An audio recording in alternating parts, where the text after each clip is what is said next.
Class 10-এর প্রিয় ছাত্রছাত্রীরা, তোমাদের এই ভিডিওটিতে স্বাগত জানাই। 2024 মাধ্যমিক ইতিহাস পরীক্ষার সাজেশনের এটি 3য় নম্বর ভিডিও এবং এই ভিডিওটিতে ইতিহাসের 3য় অধ্যায় থেকে 2 নম্বর এবং 4 নম্বর প্রশ্নের সাজেশনগুলি নিয়ে আলোচনা করব। সাথে তোমাদের এই সাজেশনে উপস্থিত প্রশ্নগুলির উত্তরগুলি সম্পর্কেও সংক্ষিপ্তভাবে আলোচনা করব। তো ভিডিওটি শুরু করা যাক। তো 3য় অধ্যায়, যার নাম প্রতিরোধ ও বিদ্রোহ, বৈশিষ্ট্য ও বিশ্লেষণ, এই অধ্যায় তোমাদের 2 নম্বর প্রশ্ন থেকে যে সকল প্রশ্নগুলি করতে হবে তার প্রথম প্রশ্নটি হলো কেনারাম কি? উত্তরটি দেখে নাও। ছোট নাগপুরের সাঁওতাল অধ্যুষিত অঞ্চলে বহিরাগত ব্যবসায়ীরা বেশি ওজনের বাটখারা দিয়ে ওজন করে সাঁওতালদের কাছ থেকে কৃষি পণ্য কিনত। এই বাটখারাকে কেনারাম বলা হতো। 2. বেচারাম কি? ছোট নাগপুর সাঁওতালে অধ্যুষিত অঞ্চলে বহিরাগত ব্যবসায়ীরা কম ওজনের বাটখারা দিয়ে ওজন করে সাঁওতালদের কাছে লবণ, চিনি প্রভৃতি পণ্য বিক্রি করত। এই বিক্রি করা বাটখারাটিকে বেচারাম বলা হতো। বিপ্লব কাকে বলে? বিপ্লব শব্দের অর্থ আমূল পরিবর্তন, বিশেষভাবে দ্রুত কোনো বড় পরিবর্তনকে বিপ্লব বলে। বিপ্লবের উদাহরণ হলো ফরাসি বিপ্লব, শিল্প বিপ্লব, রুশ বিপ্লব। 4. তিতুমির স্মরণীয় কেন? উত্তর, তিতুমির বাংলায় ওয়াহাবি আন্দোলন শুরু করেন। তিনি দরিদ্র কৃষকদের অত্যাচারের প্রতিবাদে জমিদার ও নীলকরদের বিরুদ্ধে আন্দোলন শুরু করেছিলেন। দরিদ্র ও নিম্নবর্ণের হিন্দু, মুসলিম, তাঁতি ও কৃষকেরা তার প্রতি আনুগত্য জানান। 5. মুন্ডা বিদ্রোহের লক্ষ্য কি ছিল? উত্তর, রাঁচি ও সিংভূম অঞ্চলে বসবাসকারী মুন্ডারা তাদের চিরাচরিত যৌথ কৃষি ব্যবস্থা বা খুঁতকাটি প্রথার ভাঙন ঘটানো ছিল এই বিদ্রোহের প্রধান কারণ। স্বাধীন মুন্ডারাজ প্রতিষ্ঠা করাই ছিল এই মুন্ডা বিদ্রোহের লক্ষ্য। 6. নীল কমিশন কি উদ্দেশ্যে গঠন করা হয়? নীল বিদ্রোহের পর নীল চাষিদের ক্ষোভের কারণ অনুসন্ধানের উদ্দেশ্যে বাংলার ছোটলাট জে.পি. গ্র্যান্ড 1860 খ্রিস্টাব্দে 31 ডিসেম্বর নীল কমিশন। 7. খুঁতকাটি প্রথা কি? রাঁচি ও সিন্ধু অঞ্চলে বসবাসকারী মুন্ডাদের জমিতে যৌথ মালিকানা ব্যবস্থাকে খুঁতকাটি প্রথা বলা হতো। 8. ওয়াহাবি আন্দোলনের ব্যর্থতার কারণ কি? ওয়াহাবি আন্দোলন ব্যর্থতার প্রধান কারণগুলি হলো: 1. জমিদার নীলকর ও ইংরেজ কোম্পানির যৌথ আক্রমণ। 2. শিখদের হাতে পরাজয় ও নিহত। 3. ওয়াহাবি আন্দোলনে ধর্মীয়তায় যুক্ত থাকায় এর গণভিত্তি দুর্বল ছিল। 9 নম্বরে কোল বিদ্রোহের গুরুত্ব কি? উত্তর, কোলরা 1831 খ্রিস্টাব্দে ব্রিটিশদের বিরুদ্ধে কোল বিদ্রোহ করে। 1832 খ্রিস্টাব্দে এটি দমন করা হয়। দমন করা হলো British east India company Chotanagpur অঞ্চলে দক্ষিণ পশ্চিম সীমান্ত এজেন্সি নামে একটি প্রশাসনিক অঞ্চল সৃষ্টি করে ব্রিটিশ নিয়ম কানুন প্রত্যাহার করেন। কোলদের নিজস্ব আইন প্রণয়নের ক্ষমতা দেওয়া হয়। 10. সাঁওতাল বিদ্রোহের গুরুত্ব কি?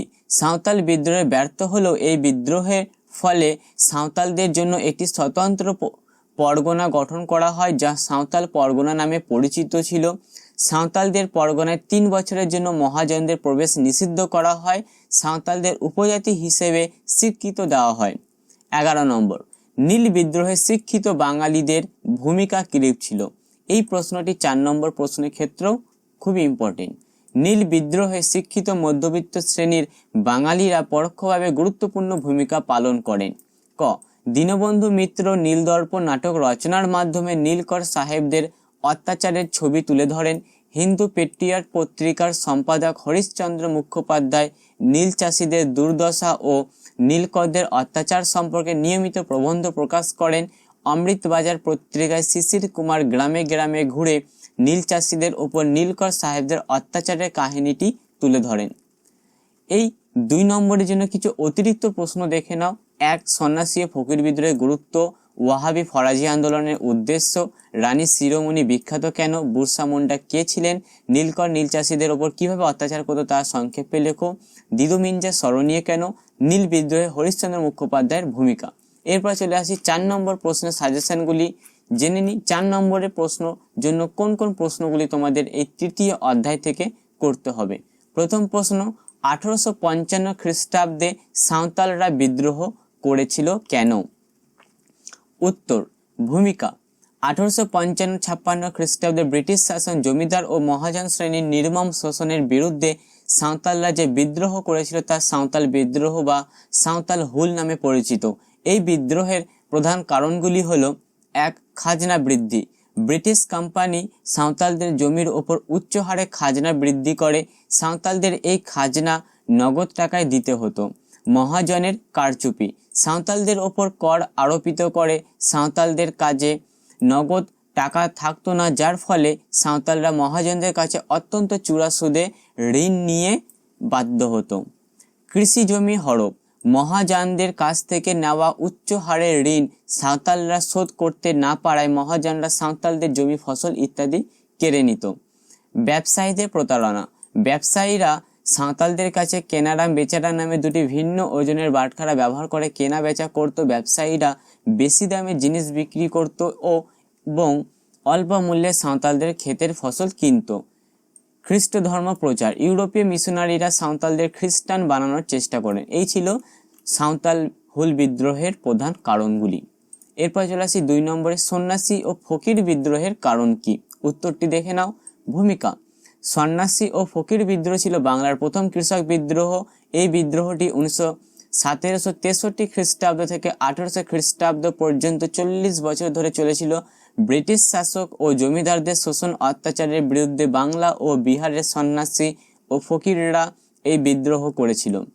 বিদ্রোহের কারণ। সন্ন্যাসী ও ফকির বিদ্রোহের প্রধান কারণগুলি হলো: কৃষিজীবী সন্ন্যাসী ও ফকির ব্রিটিশ শাসকের চরম শোষণে জর্জরিত হয়ে বিদ্রোহ করে। সন্ন্যাসী ও ফকির সম্প্রদায়েরা বছরের একটি বিশেষ সময় তীর্থযাত্রায় যেতেন। কোম্পানি তাদের এই তীর্থযাত্রার ওপর কর বসালে তারা ক্ষিপ্ত হয়। বাংলা ও বিহারে বসবাসকারী কৃষিজীবী সন্ন্যাসী ও ফকিরদের ওপর রাজস্বের বোঝা চাপানো হয়। নেতৃত্ব। সন্ন্যাসী ও ফকির বিদ্রোহের উল্লেখযোগ্য নেতৃবৃন্দের মধ্যে ছিলেন ভবানী পাঠক, দেবী চৌধুরী রানী, মুসা সাহা, চিরাগ আলী, পরাগল প্রমুখ। বিদ্রোহের অবসান।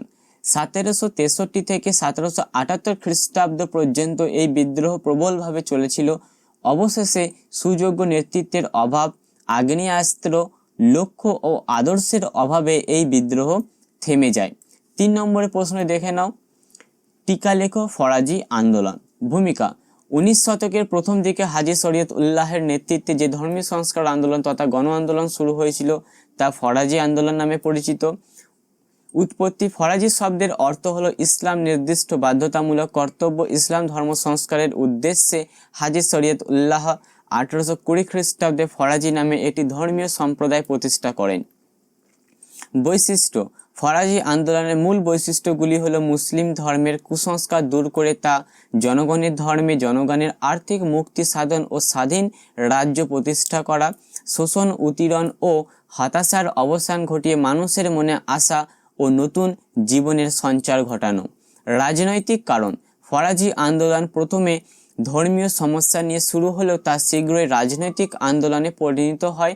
নীলকর সাহেব ও হিন্দু মুসলিম জমিদারদের বিরুদ্ধে এই আন্দোলন গঠনমূলক পদক্ষেপ গ্রহণ করেন। দিদু মির্জার ভূমিকা। শরীয়ত উল্লাহের পর তার পুত্র দিদু মির্জা এই আন্দোলনকে একটি সুসংহত রূপ দিয়েছিল। দিদু মির্জার নেতৃত্বে স্বাধীন সরকার, সেনাদল ও বিচারালয় গঠিত হয়েছিল।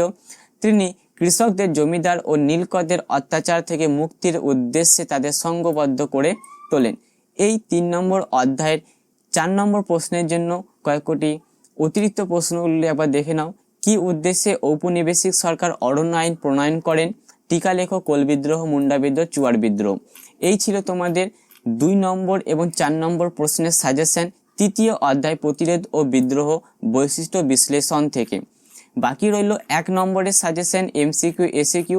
এই সাজেশনটি তোমরা এই পিডিএফটি ডাউনলোড করলেই পেয়ে যাবে। এই পিডিএফ এর শেষের দিকে দেখতেই পাচ্ছ 10ম শ্রেণীর ইতিহাস তৃতীয় অধ্যায় 1 নম্বরের প্রশ্ন উত্তরের এমসিকিউ এবং এসিকিউ প্রশ্নের সাজেশনগুলি এখানে দেওয়া হয়েছে, যা তোমরা পিডিএফটি ডাউনলোড করলেই পেয়ে যাবে।